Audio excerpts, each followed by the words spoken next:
Hello friends, welcome to Gyansheel education. तो दोस्तों, हमारा एसएससी सीजीएल 2022 का टीयर 1 खत्म हो गया है।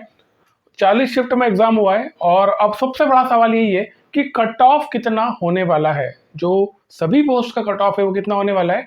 और कई सारे स्टूडेंट्स जो कि जेएसओ के लिए एलिजिबल हैं, तो उनने भी कुछ क्वेश्चन मुझसे किए, क्योंकि हम पढ़ाते हैं जेएसओ के बारे में, तैयारी करवाते हैं। तो ये मुझसे बहुत सारे बच्चे पूछते हैं कि जेएसओ का कट ऑफ कितना जाएगा। तो मैं आपको इस वीडियो में एक नंबर देने वाला हूँ, दोनों का ही कट ऑफ आपको बताऊंगा।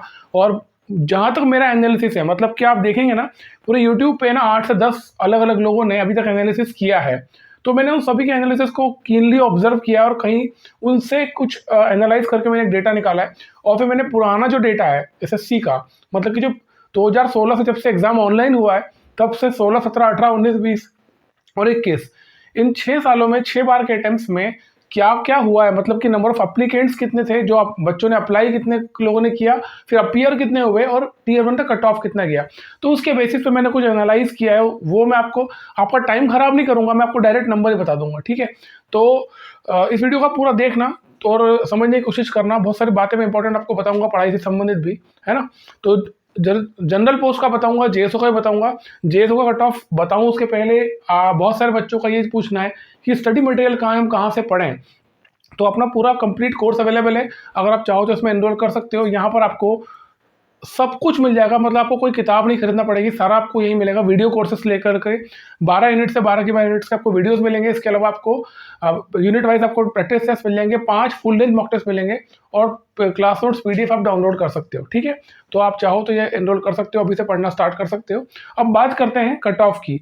कट ऑफ जो है, देखो सबसे पहली बात तो ये कि अगर आप देखोगे ना, ओवरऑल जितने भी बच्चों ने अटेम्प्ट किए हैं, तो कोई बहुत ज़्यादा अटेम्प्ट नहीं किए और बहुत कम अटेम्प्ट नहीं किए। मतलब कि मैंने जितने बच्चों से बात की है थ्रू आउट 40 शिफ्ट, मतलब अलग अलग समय में बच्चों की मुझसे फ़ोन आए, फ़ोन पे बात हुई है, अलग अलग तरीके से कॉन्टैक्ट हुआ, सबने ये बात बोली है कि ओवरऑल जो पेपर का लेवल था वो मॉडरेट था, मॉडरेट लेवल का पेपर आया है। और दूसरी बात ये कि प्रीवियस ईयर पेपर बेस्ड था, मतलब ऐसा नहीं कुछ नया आ गया हो, जैसे कि आपको डराया जाता है क्वेश्चंस दिखा करके, देखो ऐसे क्वेश्चन आ सकते हैं, ऐसा आ सकता है, जो एक्सपेक्टेड क्वेश्चंस होते हैं ना वो।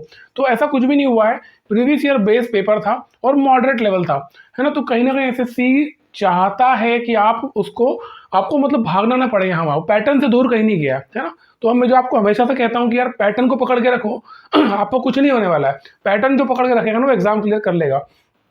तो अब अपन बात करते हैं डेटा की। देखो कई सारे बच्चे कह रहे हैं, वैसे आपको पता होगा कि जनरली जो निकल के आया डेटा, जो आरटीआई लगी थी उसमें 16 लाख 16.5 लाख बच्चे कुछ अपीयर हुए हैं एसएससी सीजीएल 2022 के टीयर 1 में, है ना। अगर आप इस नंबर को देखेंगे, 16 लाख 16.5 लाख बच्चे एक बार में अपीयर होना, ये लास्ट ईयर से अगर आप कंपेयर करोगे तो ये डबल हो गया, ठीक है। तो कई सारे लोगों का ये कहना है कि अगर इतने सारे बच्चे अपीयर हुए हैं तो कंपटीशन बढ़ेगा, और कंपटीशन बढ़ेगा तो कट ऑफ भी ऊपर जाएगा। लेकिन ऐसा एक्चुअल में नहीं है। आप इसको इस तरीके से नहीं देख सकते हो। अगर आप ये देखोगे कि number of applicants, number of students appearing बढ़े हैं, तो वो कितने बढ़े हैं और वैकेंसीज कितनी है, तो वैकेंसीज बहुत बड़ा फैक्टर यहाँ पे रोल प्ले करेगी, है ना। अब टोटल बच्चे जो देखें आप लास्ट ईयर से कंपेयर करेंगे तो डबल हुए हैं, बट अगर वैकेंसीज की बात करें तो लास्ट ईयर जो वैकेंसी थी वो लगभग 7500 थी और इस बार उसकी 4 गुना है। यानी कि अगर आप लास्ट ईयर से अभी कंपेयर करें, जो बच्चे अपीयर हुए वो डबल हैं, लेकिन जो वैकेंसीज हैं वो 4 गुना हो गई है। तो इसका मतलब यही है कि पॉसिबिलिटी के कट ऑफ बहुत कम जाएगा। और अगर आप मेरे एनालिसिस से आप बात करें कि जो मैंने ऑब्जर्व किया है और जो स्टूडेंट से फीडबैक मिला है और जो कि पुराना डेटा बोल रहा है, उसके हिसाब से अगर बात करें तो जो सभी पोस्ट का कट ऑफ है वो 105 के आसपास रहना चाहिए, 105 से 110 के बीच में रहना चाहिए, इसके ऊपर नहीं जाएगा, ठीक है। तो अगर आप पढ़ाई करना स्टार्ट नहीं कर रहे हो तो आप कर दो। इवन मैं आपको यहाँ तक कहूँगा कि 100 नंबर भी अगर आप लेके आ रहे हो, अगर आपको ये लगता है कि आपने 55 क्वेश्चन करे हैं केवल अटेम्प्ट और 55 में से आपके 2-3 गलत हो रहे हैं, बाकी एक सही है, तो भी आप तैयारी शुरू कर देना टीयर 2 की, ठीक है। क्योंकि अगर अभी आप नहीं पढ़ोगे ना, ये समय पढ़ने का ही है। इसके बाद जब रिजल्ट आएगा, रिजल्ट के बाद तो बहुत कम टाइम होता है पढ़ाई करने का। इनफैक्ट एसएससी क्या कर रहा है, लास्ट ईयर उसने क्या किया, जैसे रिजल्ट आया ना 25 दिन में उसने टीयर 2 करवा लिया।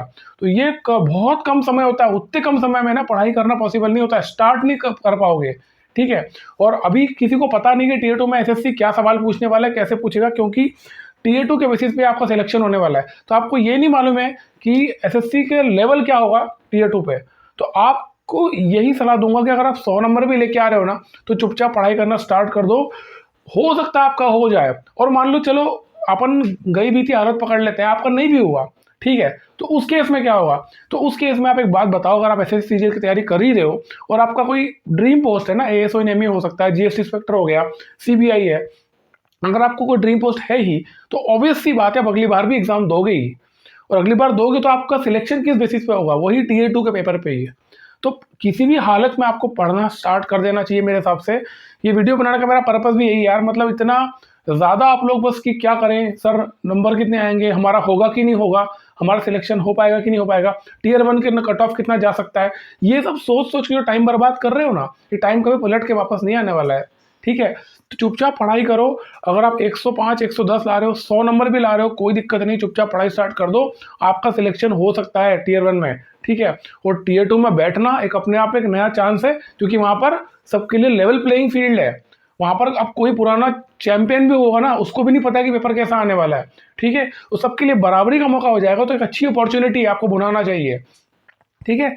अब इसके अलावा बात करते हैं जेएसओ के कट ऑफ की। तो जेएसओ के बारे में एक इंपॉर्टेंट फैक्ट आपको बता देता हूं कि होता क्या है, जेएसओ की पोस्ट के लिए आपको एलिजिबल होने के लिए ना आपको फॉर्म में अप्लाई करना पड़ता है अलग से।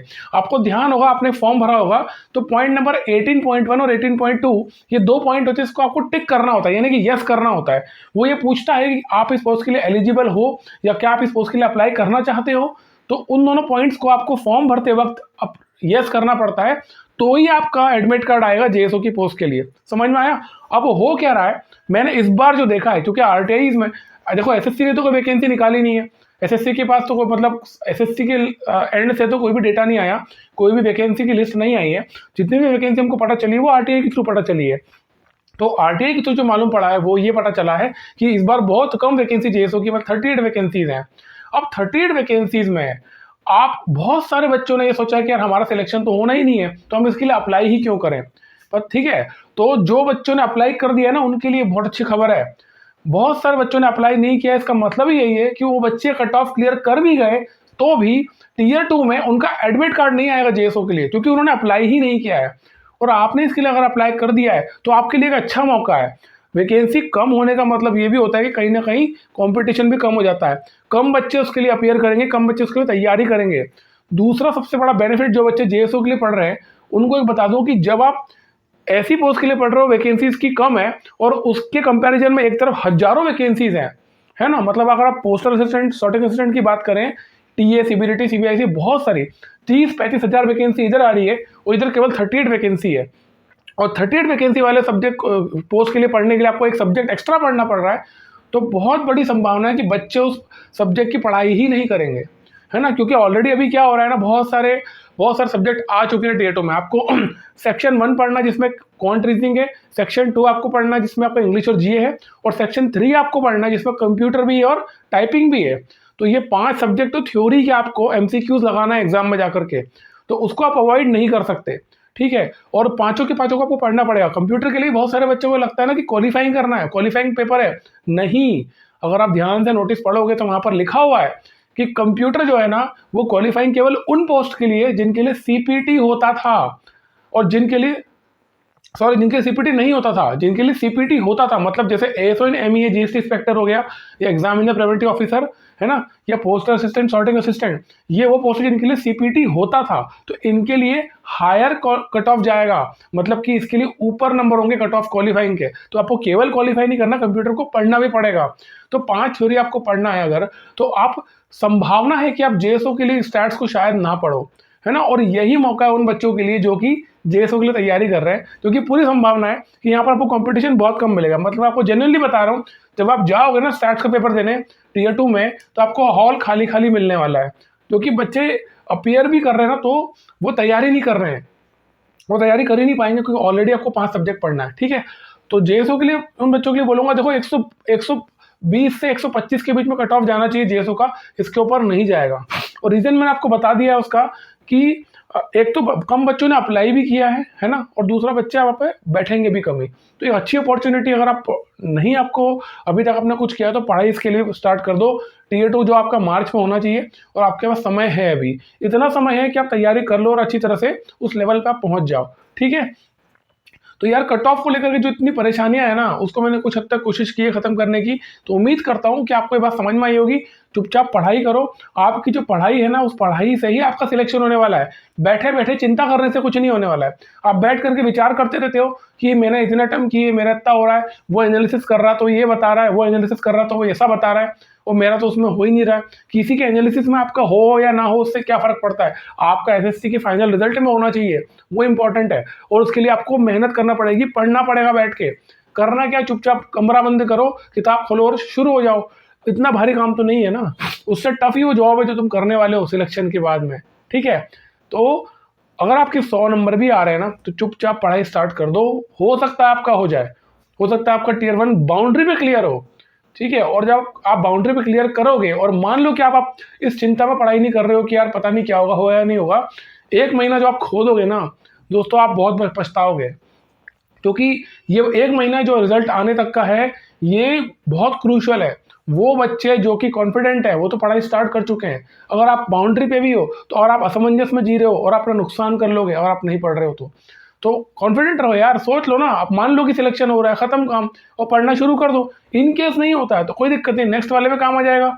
दिक्कत क्या है, आपके पास कोई दूसरा काम तो नहीं है ना इसके अलावा। तो जो काम है उसको अच्छे से कर लिया जाए, ज़्यादा बेहतर वही है, ठीक है। तो चुपचाप पढ़ाई स्टार्ट करो। 100 नंबर भी अगर आप लेके आ रहे हो तो भी पढ़ाई स्टार्ट कर दो। आपका हो सकता है बाउंड्री पे ही हो भले, लेकिन पॉसिबिलिटी है, ठीक है। और बाद में आप मुझे थैंक यू बोलना, जब आपको ये समय आप बर्बाद नहीं करके पढ़ लोगे ना, तो पढ़ाई आपके काम आ जाएगी शायद टियर 2 में, ठीक है। और टियर 2 को सिंसियरली लेना है। टियर 2 से ही आपकी रैंक बनेगी। अब वो समय चला गया कि डिस्क्रिप्टिव भी हो रहा है, दुनिया भर की चीज़ें एसएससी ने सब उड़ा दिया।